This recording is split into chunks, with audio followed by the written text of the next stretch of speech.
নিউজিল্যান্ডে কিন্তু অনেক সুন্দর একটা জায়গা, যেহেতু মানুষজন কিন্তু অনেক এখানে টিকিট ছাড়া আসলে টিকিট লাগে না, কিন্তু কোনো টিকিটের প্রয়োজন হয় না।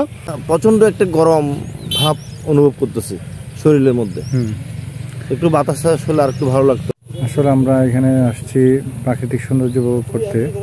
খাগড়াছড়ি শহর থেকে 1.5 কিলোমিটার দক্ষিণে পানখাইপাড়ার পাশে নিউজিল্যান্ড পাড়া অবস্থিত। পানখাইপাড়া থেকে বের হয়ে পেড়াছড়া গ্রামের দিকে যাওয়ার রাস্তাটাই হলো নিউজিল্যান্ড সড়ক। এই সড়কের দুপাশে আছে দিগন্ত জোড়া সবুজ ক্ষেত, সবুজ শস্য ক্ষেতের পূর্ণ খাগড়াছড়ি একমাত্র সমতল ভূমি ও পাহাড়ের সমন্বয়ে তৈরি হয়েছে এক অসাধারণ এক প্রাকৃতিক ল্যান্ডস্কেপ।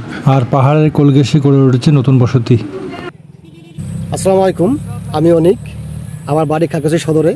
তো আমি এখানে অনেক আগে আসছি, ইদানিং আসা হয় নাই। তারপরেও আজকে যেহেতু আসলাম বন্ধুদের সাথে, খুব ভালো লাগলো। আমি খুব খুশি, কারণ কি বিকেলবেলা আসলে সব জায়গায় ঘোরা যায় না। অত্যন্ত সুন্দর একটা ভিউ আপনারা অলরেডি দেখতে পাচ্ছেন, দেখবেন, অনেকেই দেখবেন যে ভিউটা কত সুন্দর। তো আমি অনেক হ্যাপি। ধন্যবাদ ধন্যবাদ অনিক ভাইকে, আপনি আপনার মূল্যবান বক্তব্য দেওয়ার জন্য। আশপাশে দোকানপাট হলে আর সুন্দর হইতো নাকি? তবে একটা জিনিস আমি মিস করছি, সেটা হচ্ছে রাস্তার পাশে দিয়ে যদি কিছু গাছ লাগানো হয়, এটা সুন্দর সাথে আরো ফুটবে, ভালো হবে, আরো সুন্দর হবে, মানে সবুজ প্রকৃতি আরো সুন্দর হবে। রাইট। আচ্ছা, তো এই পরন্তু বিকেলে কিন্তু এখানে নিউজিল্যান্ডে কিন্তু অনেক সুন্দর একটা জায়গা, যেহেতু মানুষজন কিন্তু অনেক এখানে টিকিট ছাড়া আসলে টিকিট লাগে না, কিন্তু কোনো টিকিটের প্রয়োজন হয় না।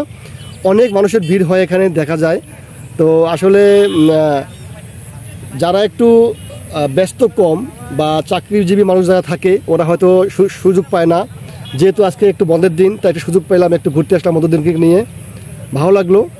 তো আমি যারা আমাদের এই খাগড়াছড়ি পার্বত্যের বাইরে যারা আছেন, তারা যদি আসার চেষ্টা করেন অবশ্যই আসতে পারবেন। তো আসলে নক দিবেন, সোহেল 858 একটা ইউটিউব চ্যানেল আছে, অবশ্যই একটু খেয়াল রাখবেন, সাবস্ক্রাইব করবেন, আর ওনাকে একটু ফলো দিলেই দেখবেন আপনাদের অবশ্যই এখানে বেড়ানো। আপনারা রিসেন্টলি ভিডিওটা অনেক ভাইয়ের প্রোফাইলেও দেখতে পারবেন, যেটা কি ফেসবুক প্রোফাইলে। আচ্ছা, আপনি এডিট করছেন তো না? আমার প্রোফাইল নাম হচ্ছে অনিক তালুকদার, আমাকে দেখলে চিনবেন। তখন আমার গোপ ছিল না অবশ্য, এখন গোপটা রাখছি, এই জন্য হয়তো অনেকে চিনবেন না। এটাই। সুদর্শন অনেক স্মার্ট একজন লোক, উনি অনেক গুরুত্বপূর্ণ একটা পদে আছেন। ধন্যবাদ আপনাকে। নীল আকাশে সাদা মেঘের ভেলা এবং ফসলের মাঠে মেলবন্ধন, যেন এক টুকরো নিউজিল্যান্ড নিয়ে এসেছে খাগড়াছড়ির মাটিতে। দূর থেকে পাহাড়ের মিতালি, এসব মিলিয়ে এক অনন্য সৌন্দর্য গড়ে তুলেছে এই স্থান। ওয়েদারটা খুব সুন্দর, কিন্তু আজকে এই ওয়েদারটা থাকা সত্ত্বেও অনেক একটা প্রচন্ড একটা গরম ভাব অনুভব করতেছি শরীরের মধ্যে। একটু বাতাস আসলে আর একটু ভালো লাগতো আর। চৈত্র মাসের গরম থেকে মনে হচ্ছে বেশি। হ্যাঁ, এখন ওই চৈত্র মাসের গরমটাই মনে হচ্ছে আজকে বেশি পড়তেছে, তাই গরমের কারণে একটু অসুস্থ লাগতেছে নিজেকে। তারপরে প্রাকৃতিক বাতাস খাওয়ার জন্য অনেকদিন বের হয় না, আজকে হয়েছে, ভালো লাগতেছে। আশা করি আগামী প্রতি শুক্রবারে আমরা এইভাবে বের হব। এটা আমরা আগেও বলছিলাম ভিডিওতে, আমরা প্রতি শুক্রবার আমরা হয়ে ওঠে না। এদিকে অনেক ভাই ফেসবুকে লাইভ দিচ্ছেন, ওনার অভিব্যক্তি প্রকাশ করছে, মনের আনন্দ প্রকাশ করতেছে, সবার সাথে শেয়ার করতেছেন। উনি খুব খুশি, অ্যাপ্রিসিয়েট করতেছে। যাক, আমরা বর্তমানে যেখানে আছে এটা হচ্ছে যে নিউজিল্যান্ডের রাস্তার মানে সন্নিকটে নাকি? নিউজিল্যান্ডের যে দুই পাশে ধান ক্ষেত আছে না, ধান ক্ষেতের আমরা এক পাশে আসার সময় ডান পাশের নামছে আর কি, মানে আলবেবে আমরা অনেকদিন খুব ভালো লাগতেছে না। এই যে ধান কাটা হয়েছে, ওইগুলো ধান কাটা হয় নাই, এগুলো ধান হয়েছে।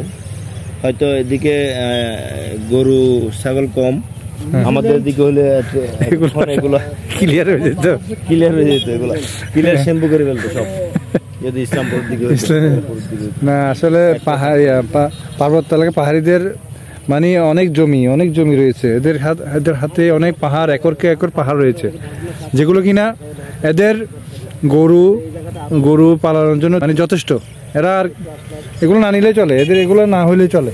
এরা যেগুলো ধান পায় এবং যে পাহাড় পর্বত রয়েছে, এদের একরকে একর জায়গা রয়েছে, যেখানে ঘাসের কোনো অভাব নাই, এগুলো না হলে চলে। আমাদের বাংলাদেশে তো ওরকম জায়গা নাই, তো এই বাংলাদেশের সংকট থাকে, এই জন্য এইসব ধানগুলো বাঙালিরা বিশেষ সবাই কিনে, খেরগুলা।